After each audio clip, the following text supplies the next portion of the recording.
At my mom's funeral, my brother said I don't deserve anything. Then the lawyer read the will.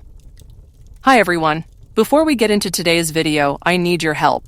We've noticed that the channel's reach has been dropping a bit, and one of the best ways you can support us is by subscribing. It's quick, free, and helps us keep bringing you new and interesting stories. Your support means the world to us, and together we can grow this channel. Thank you so much. Now let's get to today's story. I'm writing from a temporary account for obvious reasons, and I've changed some details to protect my anonymity. The funeral parlor smelled of lilies and disinfectant, that peculiar combination that seems to exist nowhere else in the world. I stood at the back of the room, watching relatives I hadn't seen in years file past the casket, their faces arranged in practiced expressions of grief. Some dabbed at dry eyes with tissues. Others whispered among themselves, already discussing the will that would be read tomorrow. Mom would have hated this spectacle. She always preferred quiet moments, intimate conversations over tea, the kind of gentle attention that my brother Marcus never had patience for. Even now, as I watched him hold court near the front row, accepting condolences with the practiced grace of someone who had always been the family's golden child, I could almost hear her voice. "Sarah, come sit with me. Tell me about your day." Her voice. That's what I missed most already. The way she said my name, soft and slightly musical, with just the hint of an accent left over from her childhood in rural Virginia. Marcus always claimed he got his business acumen from her, but I was the one who inherited her voice, her careful way of choosing words, her ability to listen to the spaces between what people said. She had been beautiful once, my mother. Not in the obvious way that turns heads on the street, but in the quiet way that makes people feel at ease. Her hair was silver white for as long as I could remember, always pulled back in a neat bun that she claimed was practical, but that made her look dignified. Her hands were her most expressive feature-long fingers that moved when she talked, fingers that smelled faintly of the lavender hand cream she'd used for 30 years. When I was small, I used to trace the veins on the backs of her hands while she read to me, those same hands that would later grow thin and cold in the hospital bed where she spent her final weeks. Chanel number 5, she would announce every morning as she sprayed it on her wrists and behind her ears. A lady always wears perfume, Sarah, even if she's just going to the grocery store. It was one of her many rules, along with never leave the house without lipstick, and always write thank you notes by hand. Marcus used to roll his eyes at these old-fashioned notions, but I treasured them. They were glimpses into who she had been before she became our mother, before she became the woman who somehow convinced herself that loving one child more openly than another was simply the natural order of things. The natural order.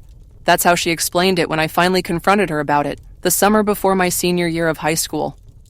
I had worked up the courage after months of watching Marcus get praise for B's while my A's went unnoticed, after sitting through another dinner where his football stories dominated the conversation, while my acceptance to the school literary magazine was acknowledged with a distracted, "That's nice, dear." "Marcus needs more encouragement," she had said, not looking up from her knitting. "He's not as naturally gifted as you are. He has to work harder for everything." Even then, at 17, I could see the flaw in her logic. Marcus didn't work harder. He just worked louder. He demanded attention for every small achievement while I quietly excelled, assuming that good work would speak for itself. But in our family, quiet excellence was invisible. Only the squeaky wheel got the oil, and Marcus had perfected the art of squeaking. Now, watching him embrace distant relatives and accept their sympathies with the bearing of a man who had always known his place in the world, I wondered if Mom had ever understood what her favoritism had cost us both. Had she seen how it made him entitled, how it made me retreat? Had she noticed that I stopped sharing my victories with her somewhere around my freshman year of college, when it became clear that my accomplishments would always be footnotes to his? The cancer came fast, 6 weeks from diagnosis to the end, barely enough time to process what was happening. Marcus had flown in from Seattle, bringing his wife Jennifer and their 2 perfectly groomed children, and had immediately taken charge of everything. The doctors, the treatment plan, the hospital visits. He orchestrated it all with the efficient confidence of someone who had never doubted his right to make decisions for others. I had been there too, of course. Every day after work, sitting in that plastic chair beside her bed, reading her the novels she could no longer hold herself. I brought her real coffee when the hospital stuff became unbearable, smuggled in her favorite cookies from the bakery downtown, played the jazz records she loved on a small portable player. But these gestures felt small and inadequate next to Marcus's grand productions. The specialist he flew in from the Mayo Clinic, the private room he arranged, the way he seemed to have important phone calls just outside her door at all hours. Sarah's always been the quiet one, Mom would tell the nurses, as if being quiet were a character flaw rather than a choice. But she's got a good heart. A good heart, as if that were consolation for being perpetually overshadowed.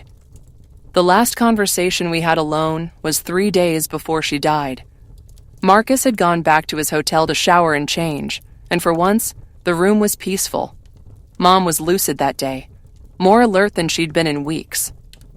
"I know I wasn't always fair to you," she said suddenly, her voice barely above a whisper. "I know you felt overlooked. I wanted to say it was okay, to offer the forgiveness that good daughters are supposed to give. But something in her eyes, a clarity I hadn't seen in months, made me choose honesty instead. You were my mother," I said simply. "I needed you to see me." She nodded slowly, her fingers finding mine on the bedsheet. "I did see you, Sarah. More than you know." I didn't understand what she meant then. I thought it was just morphine talking, the confused rambling of a dying mind trying to make peace with old regrets. But her grip on my hand was surprisingly strong, and her eyes were clear. "Promise me something," she said. "Promise me you'll take care of yourself. Don't spend your life taking care of everyone else." It was an odd thing to say, since I had always been the one who needed taking care of, at least according to family legend. Marcus was the provider, the achiever, the one who would carry on the family name and traditions. I was just the daughter who had never quite figured out how to demand the spotlight. Now, 2 days after her funeral, sitting in the law office of Hartwell Associates, I kept thinking about that conversation. The room was oppressively formal, all dark wood and leather-bound books, the kind of place designed to make clients feel both impressed and intimidated. Marcus sat across from me, his posture perfect, his expensive suit a stark contrast to my simple black dress. Jennifer flanked him on one side, her manicured fingers drumming impatiently on her purse. Uncle Robert and Aunt Diane occupied the chairs nearest the door, as if they were planning a quick exit once the formalities were over. Mr. Hartwell cleared his throat and adjusted his glasses. "Before we begin the reading of Mrs. Eleanor Whitman's last will and testament, I want to express my condolences to all of you. Eleanor was a remarkable woman, and I had the privilege of knowing her for nearly 20 years. Marcus nodded graciously, as if accepting condolences on behalf of the entire family. I wondered if he even remembered that Mom's first name was Eleanor. We had all called her Mom or Mother for so long that her actual identity seemed to have disappeared beneath her maternal role. "Now, Mr. Hartwell continued, "I should mention that Eleanor revised her will quite recently, just 6 weeks ago, shortly after her diagnosis. She was very specific about her wishes and asked me to ensure that this letter—" He held up a sealed envelope. "Be read aloud before the distribution of assets." My stomach clenched. 6 weeks ago was when she'd first started chemotherapy, when we still thought there might be time to fight this thing. What had she been thinking about in those early days of her illness? What had prompted her to change a will that had presumably been in place for years? Marcus shifted in his chair, his confidence wavering slightly. "A letter? What kind of letter?" "A personal message from your mother to all of you. She was very insistent that it be read in your presence." Mr. Hartwell's tone was carefully neutral, but I caught something in his expression. A wariness that suggested he knew this reading would not go as the family expected. He opened the envelope with ceremonial care and unfolded several sheets of paper covered in my mother's careful handwriting. Even upside down, I recognized her script, the same rounded letters that had written my name on birthday cards and permission slips for school trips. "To my children and family," he began, "I write this knowing that I may not have much time left, and there are things that need to be said. Things I should have said years ago, but was too proud or too afraid to voice." The room had gone completely still. Even Jennifer had stopped drumming her fingers. "I know that many of you expect this inheritance to be divided in a way that reflects the public roles my children have played. Marcus has always been the visible success, the one who made headlines and brought home trophies. He married well, had beautiful children, built a career that any mother would be proud to boast about. For years, I allowed myself to believe that supporting him, celebrating him, was my primary job as a mother. Marcus straightened in his chair, a small smile playing at the corners of his mouth. This was familiar territory, the recitation of his achievements, the acknowledgement of his special place in the family hierarchy. But I realize now that in doing so, I failed to see or chose not to acknowledge the quieter strength that my daughter Sarah has shown throughout her life. While Marcus was achieving his successes, Sarah was the one who noticed when I was tired, who called to check on me after doctor's appointments, who remembered my birthday even when she was struggling through her own difficult times. The smile faded from Marcus's face. I felt a flush of heat creep up my neck, part embarrassment and part something else, a feeling I couldn't quite name. When your father died 8 years ago, it was Sarah who helped me sort through his papers, who sat with me during those long nights when I couldn't sleep, who drove me to the grief counseling sessions that I was too proud to admit I needed. Marcus sent flowers and made phone calls, but Sarah showed up. She has always shown up, even when I failed to appreciate it. Uncle Robert coughed uncomfortably. Aunt Diane was staring at her hands. I could feel Marcus's eyes on me, but I couldn't bring myself to look at him.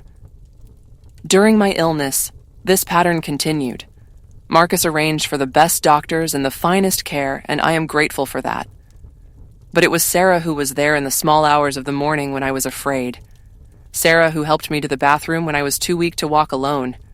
Sarah who read to me when the pain medication made it impossible to focus on anything else. She took vacation days from her job to be with me. She slept in hospital chairs. She held my hand when I was dying, and she never once complained about the burden I had become.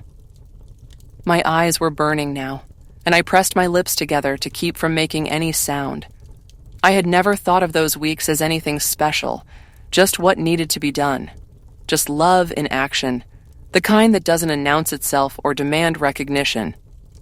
I have spent years telling myself that I was being fair, that I was giving each of my children what they needed. Marcus needed confidence and public support. Sarah was strong enough to manage without it. But I see now that this was not fairness. It was cowardice. I was afraid of Marcus's displeasure, afraid of disrupting the family dynamic that made him the center of attention. I was afraid that if I gave Sarah the recognition she deserved, Marcus would withdraw his affection from me. The lawyer paused to clear his throat again, and I could see that even he was affected by my mother's words. Marcus had gone very pale, and Jennifer was gripping his arm. So I continued to let Sarah believe she was less important, less loved, less deserving of my attention and resources. I let her think that her quiet devotion was simply expected, not appreciated. I let her sacrifice herself for this family while giving the credit to others. This was not just unfair. It was cruel. I was crying now, silent tears that I couldn't control. These were words I had waited my entire life to hear, acknowledgments I had given up hoping for. Which brings me to the matter of my estate. I know that some of you will be surprised by my decisions, and some will be angry. But I have made these choices with a clear mind and a full heart, after months of reflection on what each of my children has truly contributed to this family. Mr. Hartwell set down the letter and picked up the official will. His voice became more formal as he began to read the legal language, but the impact of each clause was like a physical blow to the room's expectations. The house, my childhood home, worth nearly $400,000 was left to me. The bank accounts, including the savings that had grown to over $200,000 through years of careful investment, were left to me. The small rental property that provided monthly income was left to me. Even her jewelry, including the pearls that had belonged to my grandmother and that I had always assumed would go to Jennifer, were left to me. Marcus received $25,000, enough to cover funeral expenses and a small inheritance, but nothing like what anyone had expected. The silence in the room was deafening. I could hear the tick of the antique clock on Mr. Hartwell's desk, the distant hum of traffic outside, the sound of my own heartbeat in my ears. There must be some mistake, Marcus said finally, his voice tight with control. This can't be right. My mother would never, she wouldn't have... I'm afraid there's no mistake. Mr. Hartwell said gently. Your mother was very clear about her intentions. She came to see me personally to make these changes, and I can attest that she was of sound mind and under no duress. But I'm the one who took care of her finances, Marcus protested, his composure finally cracking.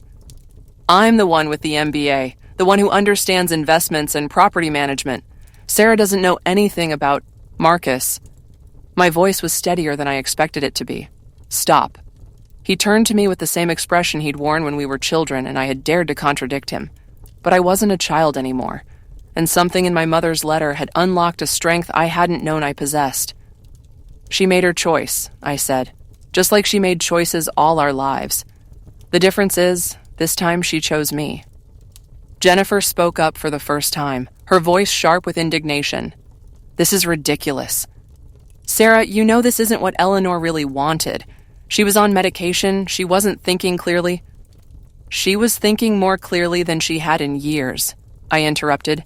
She saw what I've always been too polite to say out loud, that while you all were taking credit for loving her, I was actually doing it.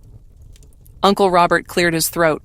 Now, Sarah, there's no need to get emotional. Emotional? I stood up, and the movement felt like breaking through the surface of water I'd been drowning in for decades. I watched my mother die while the rest of you managed the logistics. I held her hand while she was afraid in the middle of the night, while Marcus was back at his hotel getting his 8 hours of sleep. I've been emotional about this family for 35 years, and all of you have been too comfortable with your assumptions to notice. Marcus was on his feet now, too, his face flushed with anger. You have no idea what kind of pressure I've been under, what I've had to sacrifice for this family. I have children to think about, a mortgage, responsibilities. And I have nothing to lose. I finished for him? Is that what you were going to say? That's always been the assumption, hasn't it? That because I chose a smaller life, a quieter path, I didn't deserve the same consideration as the son with the big house and the important job. Sarah. Aunt Diane's voice was carefully modulated, the tone she'd used when we were children, and she was trying to prevent a scene. We're all upset. This isn't the time. When is the time? I asked. When was it ever the time? I've been waiting 35 years for the time to be right to say that I mattered too, that my love counted too, that my sacrifices were worth something too. Mr. Hartwell had been sitting quietly during this exchange, but now he spoke up. There is one more section of the letter, he said carefully. Your mother specifically requested that it be read after the will, if there were objections to her decisions. He picked up the handwritten pages again, his voice gentle as he found the right passage. I know that Marcus will be angry, and I know that others will say I was not in my right mind when I made these decisions. But I want to be very clear. I am leaving my estate to Sarah not out of spite or temporary sentiment, but because she has earned it through years of quiet devotion that I failed to properly acknowledge while I was alive. Marcus has built a successful life for himself. He has investments, property, a thriving career. He has never needed my support in the way that Sarah has needed my recognition. I gave him confidence and encouragement. I should have given the same to Sarah, but I failed her in that regard. This inheritance is my attempt to balance a scale that I allowed to tip too far in one direction for too many years. But more than that, it is my way of saying what I was too afraid to say while I lived. Sarah, you were not my forgotten child. You were my constant. You were the one I could count on, the one who never asked for anything in return for your love. You were the daughter who saw me not as a resource to be managed or a problem to be solved, but as a person who sometimes needed simply to be held. The tears were coming freely now, and I didn't try to stop them. Around me, the room had gone silent again, but it was a different kind of silence, heavy with the weight of years of misunderstanding finally being named. I know this decision will cause pain, and for that, I am sorry. But I am more sorry for the years I allowed Sarah to believe she was worth less than her brother. She is worth everything, and this inheritance is my way of saying so. Mr. Hartwell folded the letter carefully and set it aside. That concludes the reading of the will. Sarah, you'll need to come in next week to sign some paperwork and discuss the transfer of assets. The rest of you, I'm sorry, but unless Sarah chooses to make other arrangements, this matter is settled. The family filed out in stunned silence. Marcus paused at the door, and for a moment I thought he might say something, an apology, an acknowledgement, even just goodbye. But he walked past me without a word, Jennifer and the children trailing behind him like a small parade of wounded dignity. Uncle Robert patted my shoulder awkwardly. "Your mother always was unpredictable," he said, as if this were a character flaw rather than evidence of independent thought. Only Aunt Diane lingered, her face troubled. "She really did love you both, you know," she said quietly. "She just didn't always know how to show it fairly." "I know," I said, and I did know. Love had never been the question.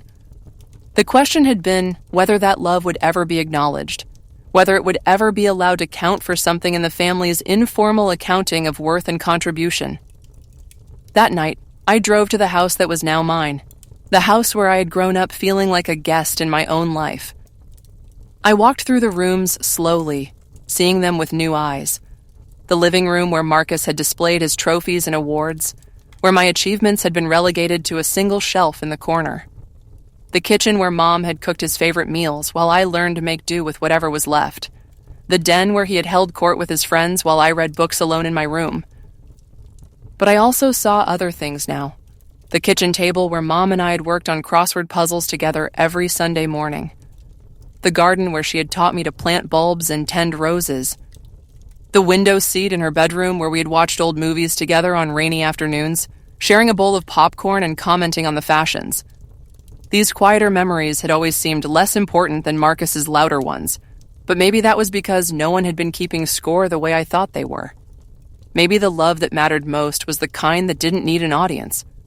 I found myself in her bedroom, sitting on the edge of the bed where she had died. The room still smelled like her lavender hand cream and Chanel No. 5, scents that would fade soon enough, but that felt like a blessing now. On her nightstand was a photograph I had never noticed before, a picture of the two of us from my college graduation. I'm in my cap and gown, grinning at the camera, and she's beside me with an expression of unmistakable pride. I had always assumed that Marcus's graduation photos were the important ones, the ones that got framed and displayed. But here was evidence that she had treasured my moments too, even if she hadn't known how to tell me so at the time. The inheritance wasn't about money, I realized. It wasn't about real estate or bank accounts, or even the validation of finally being chosen first. It was about being seen. For 35 years, I had made myself smaller and quieter, assuming that taking up less space would make me more lovable. But my mother's final act had been to say that my space, my life, my contributions, my quiet devotion, had been worth everything to her. Over the following weeks, as I sorted through the practical matters of inherited property and financial accounts, Marcus tried several times to contact me. He left voicemails that progressed from bewilderment to anger to attempted negotiation. He even showed up at my apartment once, bringing flowers and wearing the sheepish expression that had gotten him out of trouble as a child. "I think we should split everything 50-50, he said, standing in my doorway like a salesman making a pitch. It's what Mom would have really wanted, if she'd been thinking clearly. I studied his face, still handsome at 42, still carrying himself with the confidence of someone who had never been told no. "Marcus," I said finally. Mom was thinking more clearly in those last weeks than she had in years. She spent 6 weeks watching how we each responded to her dying, and she made her decision based on what she saw. "But it's not fair," he said. And for a moment he sounded exactly like he had when we were children and I had gotten something he wanted. "No," I agreed. "It's not fair. Just like it wasn't fair when you got a car for your 16th birthday and I got a savings bond. Just like it wasn't fair when you got a graduation party with 50 guests and I got dinner at Applebee's. Just like it wasn't fair when Mom bragged about your promotion to everyone we met, but never mentioned that I had been teaching literacy to adults for 15 years. He stared at me as if seeing me for the first time. "I didn't know you felt that way. You didn't want to know. None of you did. It was easier to assume I was fine with being invisible." He left without another word, and I haven't heard from him since. Jennifer sends Christmas cards, addressed only to me now, with brief updates about the children's activities and no mention of family gatherings. I don't think Marcus has told his kids about the inheritance. In his version of events, I imagine he's the victim of a dying woman's confused final act. But I know better now. I know what I saw in Mom's eyes during that last conversation. The clarity of someone who was finally free to tell the truth. She had spent years managing Marcus's ego and my feelings, trying to keep us both happy by giving him the spotlight and me the scraps of private affection she thought would be enough. But in the end, she chose to correct the record. The money has changed my life in practical ways. I was able to quit the job I had kept for years despite my boss's casual misogyny. I started the literacy program I'd always dreamed of running, funded now by the rental income from Mom's property. I travel when I want to, eat at restaurants that require reservations, buy books without checking my bank balance first. But the real gift wasn't financial. It was the knowledge that I had been seen, that my life had mattered to the person whose opinion had shaped me most. It was the understanding that love doesn't always look like praise and public acknowledgement. Sometimes it looks like inheritance papers and handwritten letters that correct decades of misunderstanding. Sometimes I wonder if Mom planned it this way all along, if she deliberately let Marcus believe he was the favored child, while quietly observing which of us would still love her when there was nothing left to gain from it. But that might be giving her too much credit for strategic thinking. More likely, she was just a flawed woman who loved both her children, but didn't know how to show it equally, who spent her final weeks trying to balance a scale she only then realized had been tilted all along. I kept the house. Not because I needed the space, but because I wanted to remember what it felt like to finally belong somewhere. I painted over the beige walls that had seemed so safe and neutral, filled the rooms with books and plants and art that made me happy. I turned Marcus's old trophy room into my office, where I work on the literacy program that has become my passion. The garden is thriving now. I planted new roses, varieties Mom never would have chosen, bold reds and purples instead of her careful pastels. But I kept her lavender, the bushes she tended for 20 years, and sometimes when I'm weeding around them, I catch the scent that still reminds me of her hands. Marcus and I may never speak again, and I've made my peace with that. Some relationships can't survive the truth about what they really were. But I finally understand what Mom meant when she said she saw me more than I knew. She saw me choosing love over recognition, choosing presence over performance, choosing her over my own comfort, and in the end, she chose me back. The last line of her letter, the one that Mr. Hartwell read after everyone else had left the room, was the simplest and most devastating. Sarah, you were never forgotten. You were cherished. Cherished. Not loved in spite of being overlooked, but cherished because she finally understood that the overlooked child had been the one watching over her all along. I keep that letter in the kitchen drawer now, next to the crossword puzzles we never finished, and the recipes she meant to teach me. Sometimes, when the house feels too quiet, or the weight of being truly seen feels overwhelming, I read it again. And every time, I hear her voice saying my name the way she used to. Soft and musical, like a song she couldn't quite remember but couldn't bear to forget. The morning after the will reading, I woke up in my childhood bedroom, now truly mine, and realized something had shifted in the night. For the first time in my life, I wasn't waiting for permission to take up space. I wasn't apologizing for existing, wasn't making myself smaller to accommodate other people's comfort. I was enough. I had always been enough. And finally, someone had left proof of it in writing. You were cherished, I whispered to the empty room, and my mother's voice whispered back from memory. You still are.